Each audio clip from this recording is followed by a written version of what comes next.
ارشاد فرمایا الا انبئکم، کیا میں تمہیں خبر نہ دوں بے اکبر الکبائر، جو بڑے بڑے گناہ ہیں ان کی۔ وہ ہمہ تن گوش ہو گئے کہ جی حضور ارشاد کیجئے۔ تو آقا کریم نے جو پہلی بات ارشاد فرمائی الاشراک باللہ، اللہ کے ساتھ کسی کو شریک ٹھہرانا ہے، اس کی ذات میں، اس کی صفات میں، اس کے افعال میں کوئی شریک نہیں، وہ وحدہ لا شریک ہے۔ دوسری بات حضور نے جو ارشاد فرمائی وہ ہے وعقوق الوالدین، والدین کی نافرمانی۔ امام فخر الدین رازی نے تفسیر کبیر میں لکھا ہے کہ انسان کے وجود کا سبب حقیقی ذات باری تعالیٰ ہے اور سبب مجازی والدین ہیں۔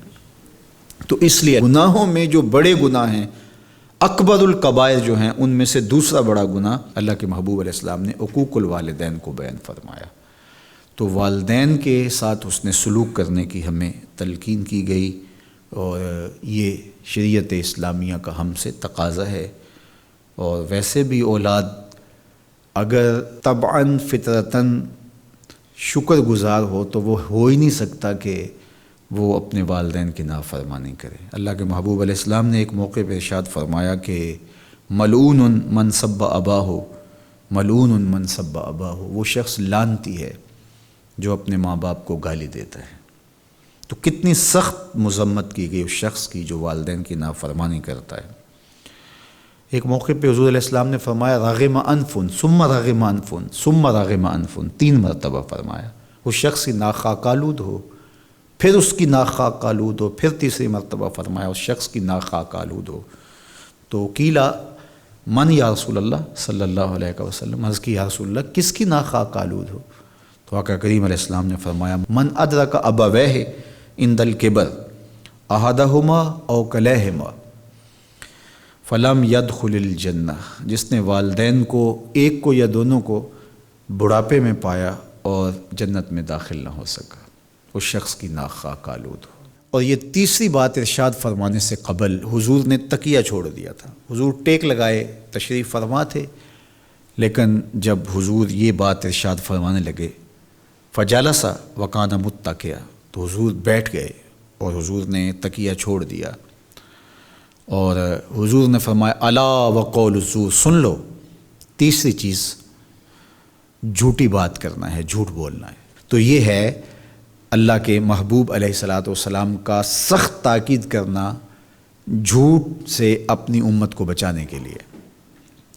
اچھا، یہاں ایک بات رک کے یہ سمجھ لیں کہ جھوٹ بہت بری چیز ہے، لیکن شرک اس سے بڑا گناہ ہے۔ تو اس کی تاکید اتنی زیادہ کیوں کی؟ حضور نے ٹیک چھوڑ دی اور آقا کریم علیہ السلام بار بار ارشاد فرماتے رہے۔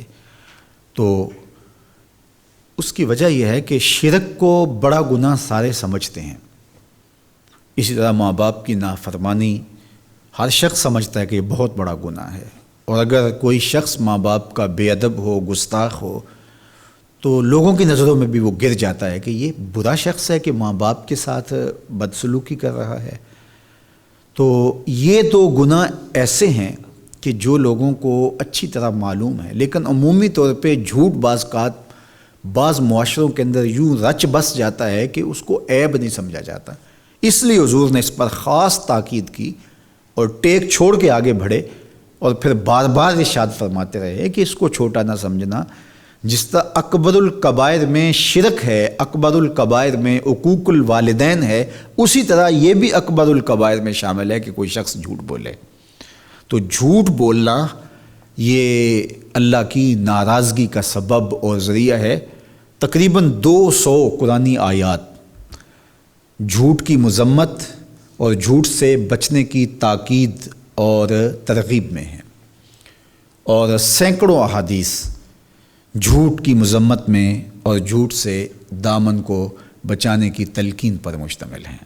تو اس لیے اللہ کی بارگاہ میں یہ دعا مانگیں کہ اللہ ہمیں جھوٹ کے مرض سے نجات دے، اور ہمیں ہمیشہ سچ اور سچائی کی توفیق سے مالا مال کرے۔